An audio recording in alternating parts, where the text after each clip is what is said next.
मध्य प्रदेश में कोरोना से हालात काफी खराब हो रहे हैं, जिसे देखते हुए आज मुख्यमंत्री शिवराज सिंह चौहान ने सभी मंत्रियों को जिलों का प्रभार सौंपा और उन्हें तत्काल अपने जिलों में पहुंचकर कोरोना पर नियंत्रण के लिए निर्देशित किया। उसी कड़ी में उद्योग मंत्री राजवर्धन सिंह दत्तीगांव को अपने गृह जिले धार और अलीराजपुर का प्रभार सौंपा, जिसके बाद मंत्री राजवर्धन सिंह दत्तीगांव आज सीधे धार पहुंचे और कलेक्टर तथा स्वास्थ्य विभाग के आला अधिकारियों के साथ एक महत्वपूर्ण बैठक कर कोरोना की स्थिति की समीक्षा की। मंत्री राजवर्धन सिंह दत्तीगांव ने धार के जिला चिकित्सालय को कोरोना के मरीजों की बढ़ती संख्या को देखते हुए अति शीघ्र सीटी स्कैन मशीन उपलब्ध कराने तथा जिले भर में कोविड सेंटर में बेड की संख्या बढ़ाने तथा अन्य सुविधाएं उपलब्ध कराने की बात कही। साथ ही उन्होंने जिले में बढ़ते पॉजिटिव मरीजों पर भी चिंता जताई, जिसे लेकर अधिकारियों को निर्देशित किया और साथ ही उन्होंने धार जिले में कोरोना पर नियंत्रण के लिए लॉकडाउन के विकल्प को सिरे से खारिज कर दिया। उन्होंने कोरोना पर नियंत्रण के लिए लॉकडाउन को अंतिम विकल्प नहीं बताया और साथ ही लोगों से भी सावधानी बरतने की अपील की। नहीं, बहुत गंभीर विषय है, लेकिन जैसा कि हम सब लोगों ने अनुभव किया है कि सिर्फ लॉकडाउन ही इसका समाधान नहीं है। लॉकडाउन के साथ साथ और भी कई समस्या उत्पन्न होती हैं, जैसे आजीविका का विषय आता है, अर्थव्यवस्था का विषय आता है।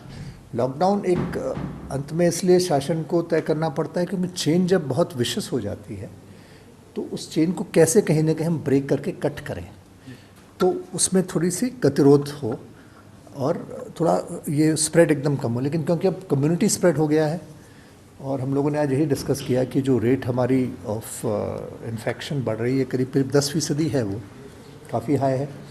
और इसमें हम लोगों ने ये चिन्हित करने का प्रयास किया है कि कहाँ ट्रांजिट जोन्स हैं, यानी कहाँ ऐसी जोन्स हैं। जैसे बदनावर का हमने ये पाया कि क्योंकि बदनावर 4 जिलों की सीमा है, झाबुआ, रतलाम, उज्जैन, इंदौर और इधर पूरा धार है, तो वहाँ से आवाजाही इतनी है कि हम प्रशासन भी सब पूरा कंट्रोल नहीं कर पा रहा है। दूसरा एक और हमने डेटा स्टडी करके ये देखा है कि जो बढ़ रहा है वो उन्हीं परिवारों में तो हो ही रहा है कि शायद अगर मान लो मैं पॉजिटिव हो गया तो मैं और मेरे घर वाले पूरे एहतियात नहीं रख पा रहे हैं, शायद हम घर में मास्क नहीं लगा रहे हैं, घर में दूरी नहीं। एक जगह तो पाया गया कि जो पॉजिटिव था उसी ने खाना बनाया सबका। तो ये सब कुछ चीज़ें तो हमें सब लोगों को जागरूक होना ही पड़ेगा, क्योंकि आखिर हमारा जान जोखिम है। सर, जो इंजेक्शन है उसको लेकर एक दिक्कत है। मैं वो आपका पूरा जवाब दे रहा हूँ। और अभी शासन ने, मुख्यमंत्री जी ने आदेश किए हैं, ये हमें बाहर से मंगाना पड़ रहा है, पूना से और दूसरी जगहों से, गोवा से शायद 2 जगह बताई गई, तो वो आ रहे हैं। और उसमें भी शासन ने ये रखा है कि 40% से ज़्यादा, जहाँ 25 से 40% जहाँ इन्फेक्शन दर हो जाता है, जो उस स्टेज में जहाँ वो आवश्यक होता है, हर एक व्यक्ति को उसकी आवश्यकता नहीं होती। अभी एक थोड़ा पैनिक सिचुएशन भी हुआ है तो लोग हर जगह कह रहे हमें चाहिए, लेकिन पाया ये गया है कि उस दर पे जब इन्फेक्शन होता है तब वो एडमिनिस्टर होना चाहिए। इसके अलावा और भी कुछ चीज़ें सामने आई हैं, हमारे क्राइसिस मैनेजमेंट ग्रुप में सबका अनुभव जो साझा है उसमें आया है कि बहुत सी जगह पे लंग इन्फेक्ट हो जाते हैं, यानी आप पॉजिटिव हुए, आप नेगेटिव हो गए, आप रिकवर तो कर गए, लेकिन तब तक आपके लंग्स इतने डैमेज हो गए कि वो आगे जाके जानलेवा हो गया। इसलिए सिटी स्कैन के लिए निवेदन किया गया मुख्यमंत्री जी से, उसके टेंडर हो रहे हैं। सिटी स्कैन मशीन्स भी हमें जिला लेवल पे सभी जगह मिल रही है। प्राइवेट हॉस्पिटल और सरकारी हॉस्पिटल का समन्वय करना आवश्यक है, क्योंकि हमारा लोड बहुत ज़्यादा एकदम अगर शासकीय हॉस्पिटल पे आ गया, उसके लिए भी हम आज सुझाव भेज रहे हैं शासन को कि प्राइवेट हॉस्पिटल्स में भी अलाउ किया जाए इंजेक्शन के। अभी यहाँ धार में देखें तो मित्तल वगैरह दूसरे जो हॉस्पिटल्स हैं, वहाँ एक बड़ी तादाद में पेशेंट्स हैं। तो ये कुछ बातें हैं। कंटेनमेंट जोन्स पे हम फोकस कर रहे हैं, उनकी अवेयरनेस के लिए हम फोकस कर रहे हैं। जितनी ज़्यादा से ज़्यादा हम लोगों को उस पर जागरूक बना पाएँ। हमें मानता हूँ कि स्प्रेड बढ़ा है और इसमें हमको सबके सहयोग की आवश्यकता है, बगैर किसी राजनीतिक सोच को उसमें डाले, बगैर किसी किसको श्रेय मिले ना मिले उस बात को उसमें डाले। हम सभी का समाज है, सभी के परिवार है, सभी का देश है। तो मेरा निवेदन सभी लोगों से ये भी है कि हम सब मिल के इससे लड़ें और जहाँ जहाँ जो कमियाँ आई हैं उनको पूरा करने की कोशिश करें। शिवराज सिंह जी ने जो कार्यक्रम चलाया, कोरोना वॉलंटियर्स 181 की जो बात कही गई, हम लोगों ने भी यहाँ पे क्राइसिस मैनेजमेंट और कंट्रोल रूम व्यवस्था की है जिला प्रशासन ने, उसमें भी नंबर्स हैं। हम यहाँ से रैंडम कॉलिंग भी कर रहे हैं हमारी टीम उन प्रभावित परिवारों को फ़ोन करके उनसे बातचीत भी कर रही है।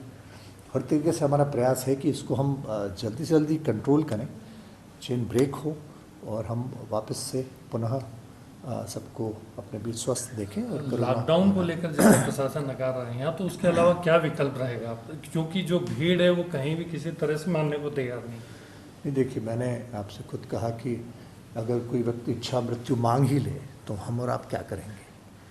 अब उदाहरणतः अगर पत्नी को इन्फेक्शन हो गया और पति सीना चौड़ा करके बाजार में घूम रहे हैं तो इनको उनकी बुद्धिमानी कहेंगे, मूर्खता कहेंगे। नहीं, प्रशासन कार्रवाई कर रहा है तो लोग आरोप भी लगा रहे हैं कि ये भी परेशानी है।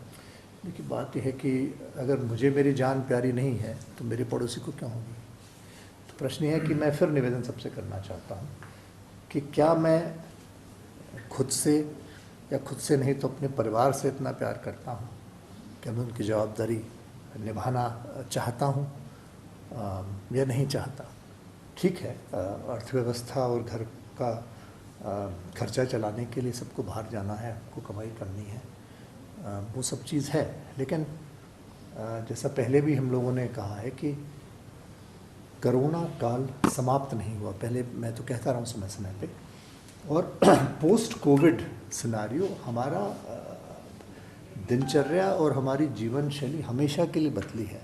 हम छोटे थे, बड़े हो रहे थे, आप लोगों ने भी जाना होगा, हम लोग हंसते थे जब विदेशी लोग ये पहन के आते थे, अरे ये क्या कर रहे हैं, जापानी कोरियन बहुत पहनते थे। लेकिन अब जब हम देख रहे हैं तो हमें लग रहा है कि हाँ, हमें पहनना ही पड़ेगा, दूरी रखनी ही पड़ेगी, गर्म पानी का उपयोग करना ही पड़ेगा। फिर हमने आज आयुर्वेद और आयुष का महत्व भी समझा जाना, और ये भी सुझाव आया है कि हम वापस जैसे बीच में काढ़ा और उन तमाम सब चीज़ों का हमने उपयोग पिछले वर्ष किया था, उससे सहायता भी हुई थी। जो कंटेनमेंट जोन है हम उसका भी प्रयोग करें, वो भी हम उसका भी उपयोग करें।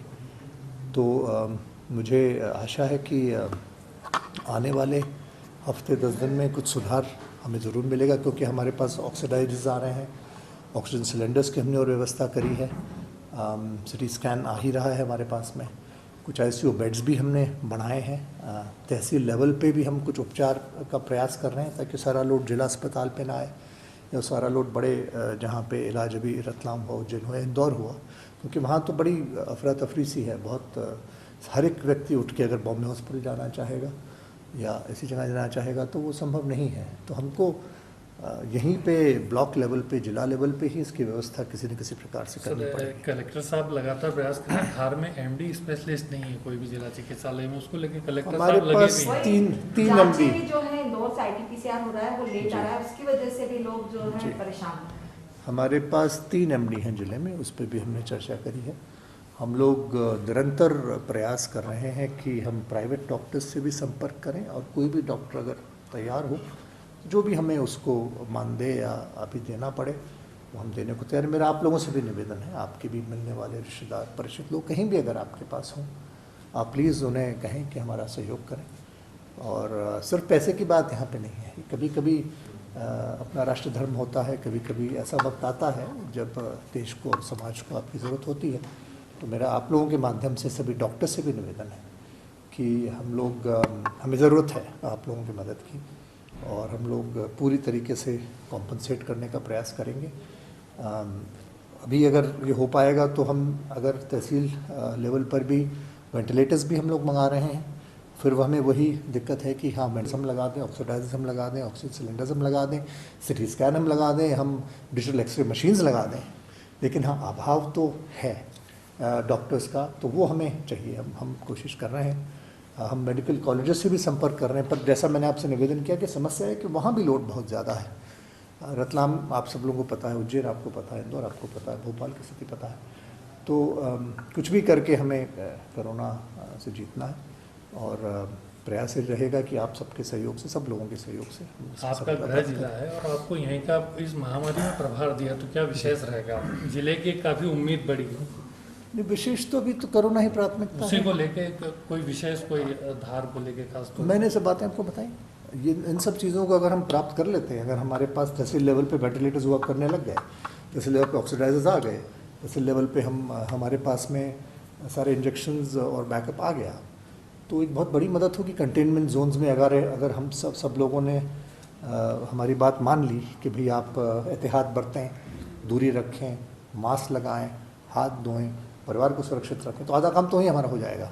सर एक और पॉइंट आया है, वो जो असिम्प्टोमेटिक जो होते हैं पेशेंट, तो उनका पॉइंट आया है। उस पर भी हम लोगों ने सबने चर्चा करी और ये पाया कि अगर किसी तरीके से हम उनको आइडेंटिफाई कर लें, उनकी लंग कैपेसिटी आइडेंटिफाई कर लें, जैसे वो 37 साल का हमारे कार्यकर्ता हमने खो दिया, बड़ा ही दुखद दुर्भाग्यपूर्ण है। ये भी फैक्टर अभी है। पिछली बार जो फर्स्ट वेव थी उसमें अधिकांश जो जिनका एज ग्रुप ज़्यादा था उन लोगों को हमने खोया। कुछ हमारे फ्रंटलाइन कोरोना वॉरियर्स भी इन्फेक्ट हुए, कुछ पुलिस वाले उज्जैन में जैसे एक टीआई थे हमारे, वो चले गए। ऐसे कुछ और कर्मचारी, पिछली मीटिंग में आप लोगों ने मुझे अवगत कराया कि तीसगांव में भी एक व्यक्ति गया। तो हम वही कोशिश करें कि ये जो यंग ग्रुप इफेक्ट हो रहा है, एज ग्रुप, ये थोड़ा चिंता का विषय है और इस पर हम लोगों को बड़ी गंभीरता से कार्य करना है। उसके लिए ही आज हम लोगों ने तय किया है कि सिटी स्कैन मशीन जैसे आ जाती है तो हम उनकी लंग्स का सिटी स्कैन भी कराएंगे, क्योंकि फिगर अभी जो इन्फेक्टेड है करीब 380 का फिगर है। 380 है एक्टिव लोगों का, 386। हाँ, मतलब अप्रॉक्सीमेट 386 होगा। उन 386 को तो हम पूरी तरीके से डिटेल उनका चेकअप करके और उनकी फैमिलीज़ को अपन हम स्कैन कर ही सकते हैं। तो ये आज कुछ चर्चाएं हुई है और मुझे उम्मीद है कि बेहतर कुछ हम लोग कर लॉकडाउन पाएंगे। विकल्प नहीं है तो आखिरी प्रशासन का क्या प्रयास है? नहीं, मैं नहीं कह रहा हूँ विकल्प नहीं है, विकल्प है तभी तो अपनाया जा रहा अभी फिलहाल जो है, लेकिन स्थिति पूर्णतः समाधान नहीं है। पूर्णतः समाधान तो विश्व में किसी के पास भी अभी नहीं आ पाया है। जो वैक्सीनेशन लग जाते हैं उनमें भी लोग इन्फेक्ट हो रहे हैं। तो हाँ, लेकिन ये ज़रूर पाया गया है कि वैक्सीनेशन लगने के बाद आपकी बॉडी कहीं ज़्यादा मजबूत हो जाती है, तो आपकी लड़ने की क्षमता बढ़ती है, लोग रिकवर हो जाते हैं। हाँ, ये एक और वो करीब 6 लाख है जो डेटा आया हमारे पास में, और हमने अभी वैक्सीनेशन कर भी 1 लाख लगाया, तो यहाँ 5 लाख का गैप है। हाँ, ये एक बड़ी चुनौती है कि हम उस पूरे एज ग्रुप को अगर हम वैक्सीनेट कर दें तो डेफिनेटली कुछ हम और बेहतर हो पाएंगे। उस पर